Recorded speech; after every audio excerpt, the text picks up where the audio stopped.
En analyse financière, les concepts de fonds de roulement et de besoins en fonds de roulement sont souvent utilisés et calculés. Le fonds de roulement net permet de calculer la liquidité de l'entreprise, c'est-à-dire sa possibilité de payer ses dettes à court terme.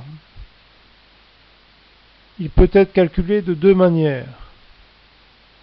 Par le bas du bilan, en faisant la différence entre les actifs circulants restreints ou restructurés et les capitaux temporaires ou dettes à court terme, ou bien par le haut du bilan en faisant la différence entre les capitaux permanents et les actifs fixes. Si le fonds de roulement net est positif, l'entreprise dispose de liquidités suffisantes pour faire face à ses dettes à court terme. Dans le cas contraire, elle ne dispose pas de telle liquidité pour faire face à ses dettes à court terme. Cela signifie qu'une partie des actifs fixes est financée alors par des dettes à court terme, ce qui n'est pas l'idéal, bien entendu.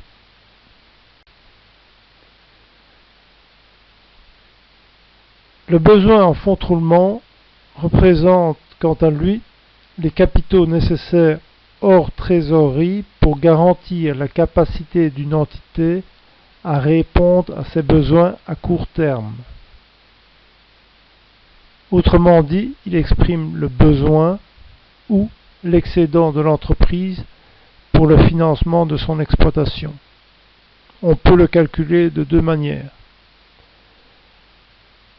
Si le fonds de roulement a déjà été calculé, il suffit de soustraire la trésorerie nette pour obtenir le besoin en fonds de roulement.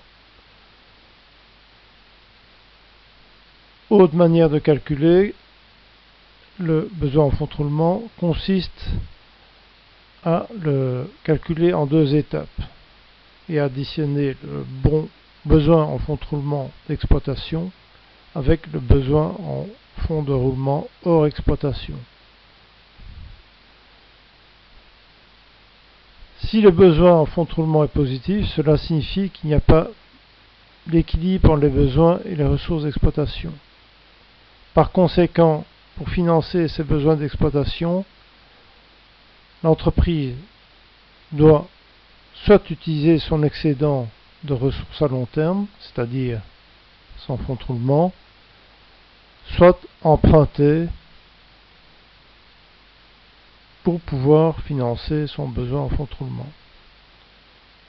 Si le BFR est négatif, c'est la situation la meilleure, l'entreprise n'a pas de besoin d'exploitation à financer, mais elle a au contraire des réserves de ressources d'exploitation qu'elle pourra utiliser ultérieurement.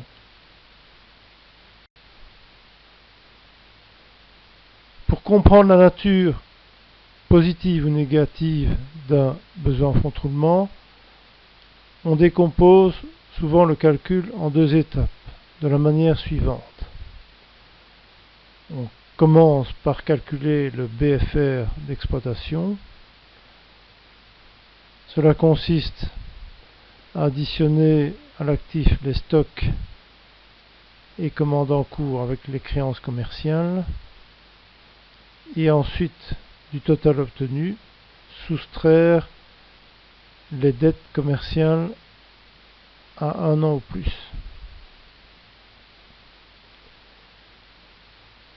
Ensuite, on calcule le BFR hors exploitation en prenant à l'actif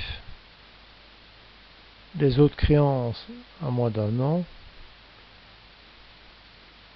en y ajoutant les comptes de régularisation de l'actif et au passif en soustrayant les dettes à plus d'1 an échéant dans l'année, les autres dettes à court terme, c'est-à-dire en résumé les dettes à court terme qui ne sont pas des dettes financières et qui ne sont pas des dettes commerciales, et également les comptes de régularisation du passif. En additionnant le BFR d'exploitation avec le BFR hors exploitation, nous avons le besoin en fonds de roulement total. Il faut évidemment mettre en relation le fonds de roulement, le besoin en fonds de roulement et la trésorerie nette pour apprécier la situation financière d'une entité.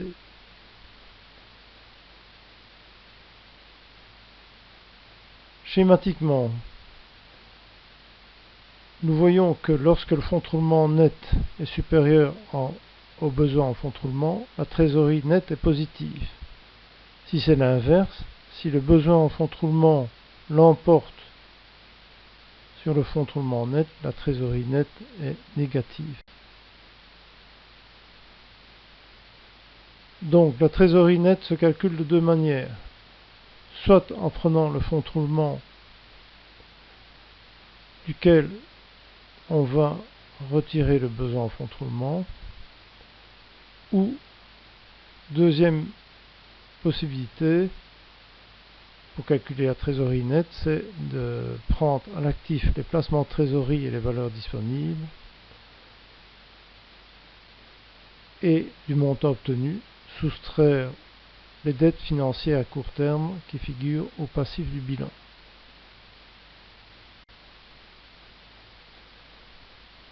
La trésorerie nette varie évidemment tout au long de l'exercice comptable. Alors, quelles sont les raisons pour lesquelles une entité doit conserver un montant suffisant de liquidité?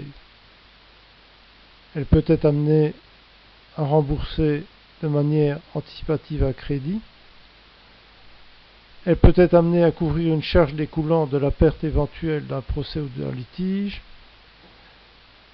Elle doit prévoir certains aléas commerciaux, des clients qui payent en retard ou d'autres débiteurs qui payent en retard. Elle doit prévoir les dépassements budgétaires. Elle doit pouvoir saisir des opportunités d'investissement sans recourir à l'emprunt. Elle doit pouvoir contracter ses prix de vente, ce qui signifie évidemment par la suite une trésorerie moindre. Elle doit pouvoir aussi financer une augmentation des stocks.